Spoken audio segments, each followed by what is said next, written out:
এই মুহূৰ্তত এটা গুৰুত্বপূৰ্ণ বাতৰি আপোনালোকৰ বাবে লৈ আহিছোঁ যে ৰাজ্যৰ নাৰ্ছিং হোমসমূহৰ ক্ষেত্ৰত কঠোৰ হৈছে ৰাজ্য চৰকাৰ অৰ্থাৎ নাৰ্ছিং হোমসমূহক নাকি লগাবলৈ সাজু হৈছে মুখ্যমন্ত্ৰী হিমন্ত বিশ্ব শৰ্মা আৰু কালি কেবিনেটত এই সিদ্ধান্ত গ্ৰহণ কৰা হৈছে যে ৰাজ্যৰ যিসমূহ নাৰ্ছিং হোম আছে সেই নাৰ্ছিং হোমসমূহে 4 ঘণ্টাতকৈ অধিক সময় মৃতদেহ ৰাখি থ'ব নোৱাৰিব মৰ্গত আৰু যদিহে তেনে কৰে সেই নাৰ্ছিং হোমসমূহৰ বিৰুদ্ধে কঠোৰ ব্যৱস্থা গ্ৰহণ কৰিব ৰাজ্য চৰকাৰে অৰ্থাৎ সেই নাৰ্ছিং হোমসমূহৰ অনুজ্ঞাপত্ৰ 3 বা 6 মাহলৈ বাতিল কৰিব আৰু 5 লাখ টকাৰ জৰিমনা বিহিব লাগিব এই ক্ষেত্ৰত ৰাজ্য চৰকাৰে যেনে ধৰণৰ এক সিদ্ধান্ত গ্ৰহণ কৰিছে এই সিদ্ধান্তত সাময়িক সকাহ পাইছে যিসকল ৰোগীৰ আত্মীয় আছে কাৰণ ৰোগীৰ আত্মীয় বিভিন্ন সময়ত অভিযোগ প্ৰদান কৰে যে ৰোগীসকল মৃতদেহ বহু সময় ধৰি ঘণ্টা জুৰি দিনৰ পাছত দিন ধৰি মৰ্গত ৰাখি থোৱা হয় যাৰ ফলত আচলতে বিল বৃদ্ধি পাই গৈ থাকে আৰু সেই বিল তেওঁলোকে পৰিশোধ কৰিব নোৱাৰাৰ ফলত এই মৃতদেহ ঘণ্টা জুৰি দিনৰ পাছত দিন জুৰি এনেদৰে ৰাখি থোৱা হয় কিন্তু এতিয়াৰ পৰা সেই মৃতদেহসমূহ 4 ঘণ্টাতকৈ অধিক সময় ৰাখি থ'ব নোৱাৰিব এই ক্ষেত্ৰত কঠোৰ হৈছে ৰাজ্য চৰকাৰ আৰু কেবিনেটত সিদ্ধান্ত গ্ৰহণ কৰা হৈছে 1 আগষ্টৰ পৰা এই সিদ্ধান্ত কাৰ্যকৰী হ'ব তাৰ পাছত কোনো নাৰ্ছিং হোমে কিন্তু এই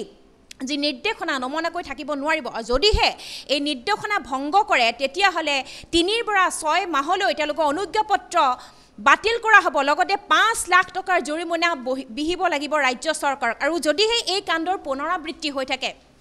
তেতিয়াহ'লে এই নাৰ্ছিং হোমসমূহে বন্ধ কৰি দিব বুলি কালি কেবিনেটত মুখ্যমন্ত্ৰী ডক্টৰ হিমন্ত বিশ্ব শৰ্মাই সকিয়নি প্ৰদান কৰিছে বিভিন্ন সময়ত ৰোগীৰ আত্মীয়ৰ অভিযোগ থাকে যে তেওঁলোকৰ যি মৃতদেহ বা আত্মীয়ৰ যি মৃতদেহ ৰোগীৰ মৃতদেহ বহু সময় ধৰি মৰ্গত ৰাখি থৈ দিয়ে দিনৰ পাছত দিন ধৰি ৰাখি থৈ দিয়াৰ ফলত যিসমূহ দুখীয়া দৰিদ্ৰ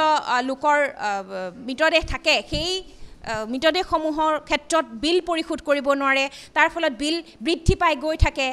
যাৰ ফলত এক হাহাকাৰময় পৰিস্থিতি হয় ৰোগীৰ আত্মীয়ৰ মাজত কি কৰিম কি নকৰিম অৱস্থা হয় বিভিন্ন সময়ত সংবাদ মাধ্যমক তেওঁলোকে অভিযোগ উত্থাপন কৰে বা সংবাদ মাধ্যমত তেওঁলোকে বাতৰি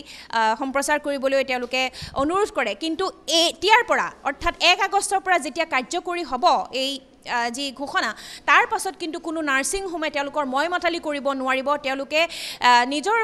খেয়াল খুচিৰ মতে মৃতদেহ ৰাখি থ'ব নোৱাৰিব 4 ঘণ্টাতকৈ অধিক যদি নাৰ্ছিং হোম বা মৰ্গত মৃতদেহ ৰাখি থয় তেতিয়াহ'লে সেই নাৰ্ছিং হোমৰ বিৰুদ্ধে কঠোৰ হ'ব ৰাজ্য চৰকাৰ সেই নাৰ্ছিং হোমৰ বিৰুদ্ধে বিহিত ব্যৱস্থা গ্ৰহণ কৰিব ৰাজ্য চৰকাৰে ইতিমধ্যে কালি ঘোষণা কৰিছে মুখ্যমন্ত্ৰী ডক্টৰ হিমন্ত বিশ্ব শৰ্মাই যে এনেধৰণৰ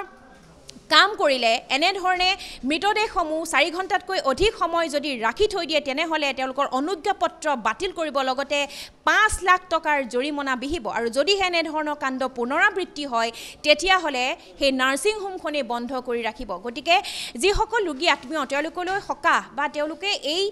বাতৰি বা এই যি ঘোষণা এই ঘোষণা আদৰি লৈছে আৰু কিছু নাৰ্ছিং হোমৰ স্বত্বাধিকাৰেও এই যি মুখ্যমন্ত্ৰীৰ যি নিৰ্দেশনাক আদৰি ল'লেও কিন্তু কিছুমান নাৰ্ছিং হোমৰ কৰ্তৃপক্ষৰ মাজত আমি মিশ্ৰিত প্ৰতিক্ৰিয়া দেখিবলৈ পাইছোঁ আৰু এতিয়া লক্ষণীয় হ'ব যে নাৰ্ছিং হোমসমূহে মুখ্যমন্ত্ৰীৰ এই নিৰ্দেশনা মানি চলে নে নচলে যদি নচলে তেওঁলোকৰ বিপদ অনিবাৰ্য এইখিনিতে আপোনালোকক কালি কেবিনেটত মুখ্যমন্ত্ৰী হিমন্ত বিশ্ব শৰ্মাই যি ঘোষণা দিছিলে বা যি সকিয়নি প্ৰদান কৰিছিলে সেই মন্তব্য আপোনালোকলৈ আগবঢ়াইছোঁ যে নাৰ্ছিং হোমসমূহত এতিয়া নাৰ্ছিং হোমৰ মালিকে টকা নিদিয়া বুলি ডেড বডি ধৰি ৰাখিব নোৱাৰিব যদি কোনোবা ব্যক্তিক পৰিয়ালৰ